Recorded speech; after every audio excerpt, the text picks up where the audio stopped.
Welcome back to capital stand. आज की video में हम डिस्कस करेंगे टेक्निकल एनालिसिस ऑफ सिनर्जी को। इसको हम monthly, weekly and then daily time frame पे इसको हम एनालिसिस करेंगे इसका कि इससे कौन से इंपॉर्टेंट लेवल्स हैं और इससे कौन सी इंपॉर्टेंट रीजन्स है जिसके अंदर सिनर्जी को आने वाले दिन में ट्रेड हो सकता है।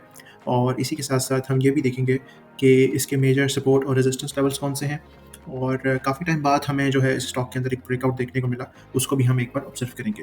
सो स्टार्ट करने से पहले अगर आप हमारी सर्विसेज को अवेल करना चाहते हैं, चाहे वो स्टॉक एक्सचेंज से रिलेटेड है या पाकिस्तान मर्केंटाइल एक्सचेंज जिसके अंदर जो है आप फॉरेक्स ट्रेडिंग कर सकते हैं एक लीगल वे में और एक सिक्योर तरीके से, तो उसके लिए आप हमारे दिए गए नंबर पर रब्ता कर सकते हैं। Date is 0325 100 2208। इसके अलावा आप हमारी कम्युनिटी ज्वाइन कर सकते हैं जिसका लिंक आपको डिस्क्रिप्शन से मिल जाएगा। So without any further delay start करते हैं सिनर्जी को के टेक्निकल एनालिसिस को। सबसे पहले हम आते हैं इसके डेली टाइम फ्रेम के ऊपर और डेली टाइम फ्रेम से हम इसको स्टार्ट करते हैं।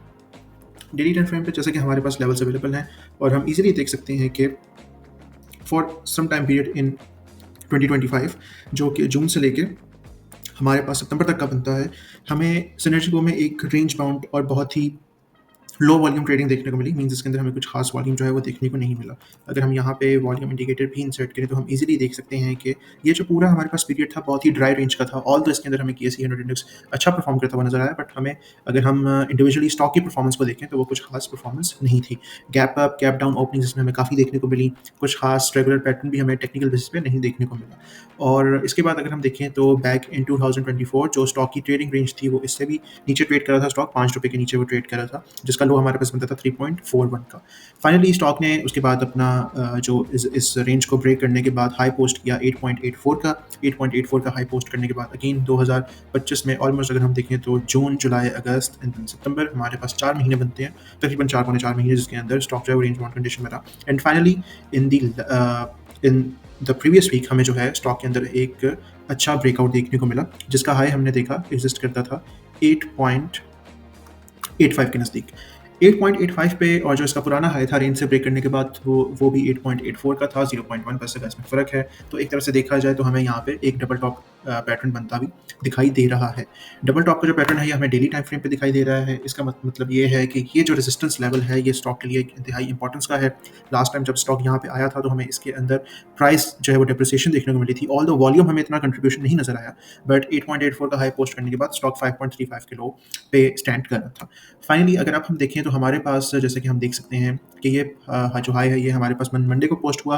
देन हमें अगेन थोड़ा सा सेलिंग प्रेशर नज़र आया। मीन्स के जो रेजिस्टेंस है उसने अपनी एक तरह से डिमॉन्स्ट्रेट ने कि ये एक इंपॉर्टेंट लेवल है।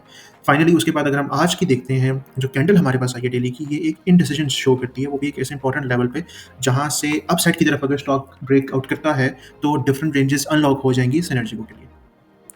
अब हम देखते हैं मल्टीपल सिनेरियोस को। सबसे पहले अगर हम देखें सिनर्जी को कि इस सिनेरियो को तो स्टॉक अगर तो यहाँ से अगेन मोमेंटम बनाता है, यहाँ से रिजेक्शन लेता है तो अगेन इस वाले सपोर्ट लेवल पे आके जो कि इसके पास एग्जिस्ट करता है 6.50 से लेके 7.60 तक का यहाँ पे स्टैंड कर सकता है। अगर यहाँ से स्टॉक हमारा सक्सेसफुली ब्रेकआउट कर लेता है तो फिर स्टॉक हम देख सकते हैं कि यहाँ पे इस रेजिस्टेंस को ब्रेक करे, इसको ऐसे सपोर्ट रीटेस्ट करे and then finally next target हमारा होगा 10 पॉइंट से लेके 10.20 तक का। सो ये एक इंपॉर्टेंट हमारे पास दोनों सिनेरियोस अवेलेबल हैं, लेकिन उसके लिए 8.85 का लेवल ब्रेक होना और डेली लेवल पे इसके ऊपर क्लोजिंग देना काफ़ी हद तक इंपॉर्टेंट है। अब हम चलते हैं वीकली टाइम फ्रेम पे। अगर हम वीकली टाइम फ्रेम पे जाएँ तो हम इजीली देख सकते हैं कि हमारे पास जो यहाँ पे अवेलेबल हैं लेवल्स प्रीवियसली वो हमारे पास अगेन यही रेंज है। और इस रेंज की खासियत ये है कि अगर 10 का जो लेवल है 10.0 से लेकर 10.20 तक का, अगर इसको स्टॉक ब्रेक करता है तो इंतहाई ईजिली ये अपसाइड की तरफ 20.50 तक जा सकता है, जो कि इसकी अल्टीमेट अपसाइड का टारगेट हो सकता है। जैसे कि हमने ये बैंक ऑफ पंजाब में भी होता हुआ देखा। मीन्स कि काफ़ी टाइम तक रेंज बाउंड स्टॉक रहा और उसके बाद उसने जितने भी अपसाइड की तरफ टारगेट थे उनको अचीव करने की तरफ काफ़ी कम टाइम लगा जैसे उसने अपनी रेंज को ब्रेक किया था। फाइनली अगर हम लास्टली बात करें तो इस पूरे जो हमें डाउन साइड की तरफ जो एक और टारगेट हमारे पास नज़र आता है वो एक और रेजिस्टेंस स्टैंड करती है, जो कि in the past 1 2 3 4 almost 4 times इसको टेस्ट कर चुकी है। वो है हमारे पास 14.30 से लेकर 14.60 तक की एक रेंज। इसी तरह अब हम आते हैं और लास्टली डिस्कस करते हैं मंथली टाइम फ्रेम की तरफ। मंथली टाइम फ्रेम में भी जो हमारे पास लेवल्स अवेलेबल हैं अगर हम देखें तो सबसे पहले तो हमारे पास 8.50 का लेवल इंतहाई इंपॉर्टेंट का एक इंपॉर्टेंस का हामिल है।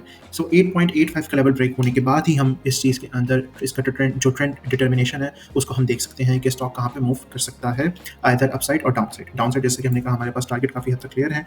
अगर वो डाउनसाइड फर्दर स्टॉक आने की कोशिश करेगा तो जो हमारे पास ये वाला लेवल आता है विच स्टार्ट्स फ्रॉम 5.30 4.50 यहाँ पे स्टॉक आके अपने आप को एक तरह से कंसोलिडेट करने की कोशिश करेगा। और अगर हम वॉल्यूम पे भी बात करें, जो रेंज ब्रेकआउट हमें देखने को मिला था, वो था दिसंबर 2024 के अंदर, जिसके बाद जो स्टॉक है हमारा, वो एक अपसाइड की तरफ, जो एक अपसाइड की रेंज है, उसके अंदर ट्रेड कर रहा है। इसी तरह अगर हम इस बार देखते हैं, तो सबसे ज़्यादा प्रीवियसली इस साल में जो हमें वॉल्यूम देखने को मिल रहा है, वो भी सितंबर के अंदर ही देखने को मिल रहा है। सो ये था हमारा सिनर्जिको का इन डेप्थ टेक्निकल एनालिसिस, जिसके अंदर हमने स्टॉक को daily, weekly and then monthly time frame पे इसको डिस्कस किया।